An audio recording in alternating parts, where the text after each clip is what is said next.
biggest concern was that he was going to lose his older daughter, JoJo, and that his family was going to fall apart. At this point, the only reason they don't know what to do is because self-preservation has become part of the equation. Anyone would know that calling 911 is what should be done, but they need to figure out how to call 911 and not get punished for killing their daughter. When the investigator asks him if either him or his wife had suggested calling 911, Zhao explains that he told Ming Ming to go pick up JoJo and that he would stay there and call 911. They ask him why they would pick up JoJo from school, but he doesn't seem to understand what they're asking. Eventually he says that he wanted to send Ming Ming away, so when the police arrived, she wouldn't get in trouble. He would. He was afraid that they would lose JoJo, their house, their restaurant, and everything they had worked for. Okay, so what happened? I mean, she's laying there, she's not breathing. What happened then? We couldn't decide what to do, and after a while we decided, both of us, I don't know exactly who came up with what, but we should bring her to the restaurant so JoJo can see her. So JoJo, when you guys asked her, I was thinking maybe that wasn't a good idea, but I wasn't thinking clearly at the time. So, bring her to the restaurant so JoJo can see her, so that when we call, JoJo can say, oh, she was here at the restaurant and she left the back door at the restaurant instead of, at the house. She accidentally got killed. So, where were you gonna put her at the restaurant so JoJo could see her? At the room that she was normally in, she sleeps in there. So, JoJo would see that she's sleeping there and can verify it, and she's sick. So, and even if you ask her to take a polygraph, I don't know if you ask a 6-year-old to take a polygraph, but a 6-year-old wouldn't lie like that. And so we didn't want JoJo to lie, so we want JoJo to see Ashley there. Okay. So you take Ashley to the restaurant. How do you get Ashley from the apartment to the restaurant? Put her in a car seat. Did you carry her out to the car? Yeah. Did she have her jacket on? Yes. Okay. What color is your car? It's a rental car. It's like black or dark gray. Okay. So you drove that to the store. Was there a gentleman looking on the roof? Yes. Okay. Your daughter, did you carry her in? Yes. Okay. Yes.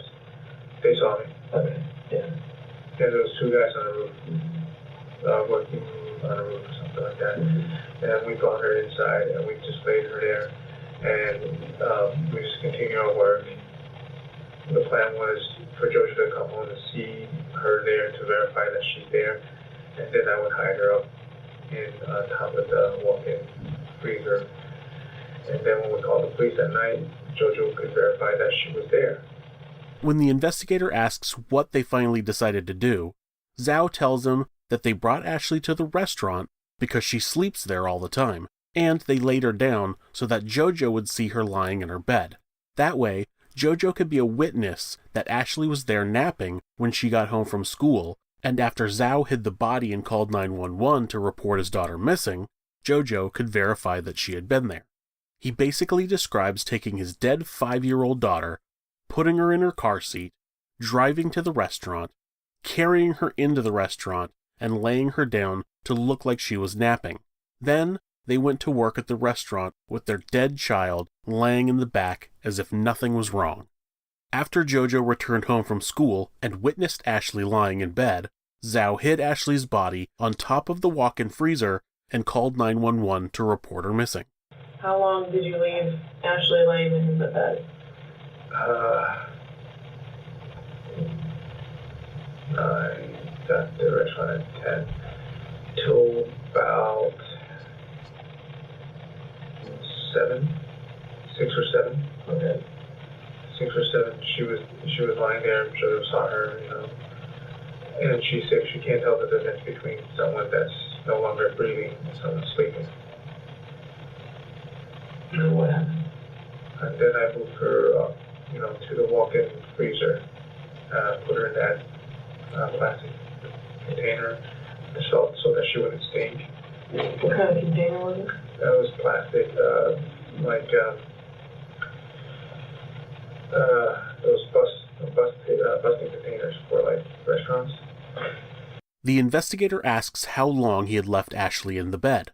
He said she was there from 10 a.m. to 6 or 7 o'clock that evening. So for 8 or 9 hours, their daughter was lying dead in the back of the restaurant. He said that he eventually put her into the plastic container, like the bins they use to bust tables, with a lid on it so she didn't stink, and placed her on top of the walk-in freezer. That's when we were going to call the police, and we were hoping that, the police would come here, look, and I said, oh, we didn't expect this. We didn't know the procedure, exactly what's going on, We didn't know that I was going to come down here, take a polygraph. I was going to be asked so much questions. There was going to be so many people involved. If we knew that there was going to be like 100 people searching for maybe even more, I don't even know. I am so sorry. At this point, Liang Zhao makes this ridiculous statement that he didn't realize the police would ask so many questions. He says he didn't realize that so many people would be involved. It seems as though his plan was to call the police and report Ashley missing, and he thought that just 1 or 2 officers would come out, write a report, and take a quick look around before leaving. Then they could dispose of the body and be the family whose daughter went missing and was never found. That's just not how it works when you report a 5-year-old missing. I know people have had problems with the police not taking a missing person's report seriously, especially if it's an adult, and teenagers can initially be shrugged off as runaways. But when a child goes missing, especially one as young as Ashley, the police tend to treat that very seriously right away, and every minute counts when searching for a missing child. So the investigator asks what his plan was if Ashley's body hadn't been found. What were your plans to do after maybe we quit looking for her? What were you going to do? We don't really know. There was 3 things. I'd burn it, bury it, or throw it in the ocean. Those are the only 3 things that we could think of. And we know that. I think that's probably one of the reasons. Other than the fact that there's so many reasons why I told Randy what I told Randy. But one of the reasons is Randy mentioned it, and I know, without him telling me, I know is, if let's say that I went through with this, and I didn't get caught, I'm going to be looking over my shoulder for, I don't know how long, It's because there's a dead body there, that I have to eventually get rid of. And if you put it in the ocean, the tide's going to wash it back. If you bury it, wild animals can get at it, someone can find it. If you burn it, there's a chance that someone's going to see you because it's going to be a big flame. You're not going to do it during the day, and you're going to be doing it during the night. So when you're burning that big flame at night, someone's going to see you. We thought about all of this, and honestly, we weren't really too sure on what to do after that. This is the part that I want to point out that Zhao starts referring to his dead daughter as it. When the investigator asks what his plan was after the investigation was over, he explains that their 3 options were to burn it, bury it, or throw it in the ocean. Those were the 3 options that he and Ming Ming had discussed, and it seems they had discussed them in detail. He talks about how throwing a body in the ocean could result in it washing ashore. He says that burying a body could result in an animal digging it up, and that someone could see you having a big fire to burn a body. All of this led them to still be unclear of what their plan would have been if they hadn't been caught. It's interesting to me that Zhao always refers to Ashley's injuries as she hit her head, instead of describing it accurately. Ming Ming forcefully slammed her head into the floor twice. He is minimizing what his wife did in his own mind. My wife, she's not a bad person. She's not. I married her. I wouldn't marry her if she was physically abusive in the beginning. You can see my daughter, my Jojo, she's 6 years old. We took care of both of us for 6 years. Not one time did my wife physically abuse her, out of anger or anything like that. We spanked her, Right. Yeah. Correct her. Yeah,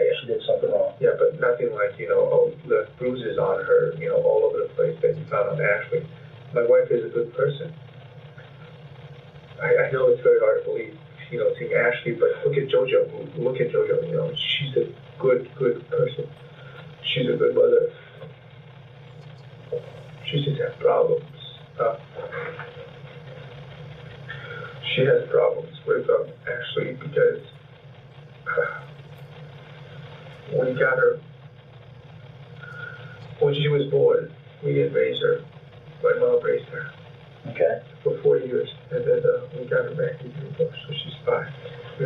I only saw my daughter for a year.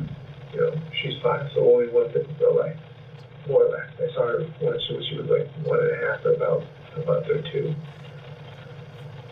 But both of us, we know my wife had this problem. In the beginning, when she started reacting like this, actually, not initially, not when she first came down, she was fine. I'll explain that too. But when she first started being like this to Ashley, I try to step in and stop it. When did this start?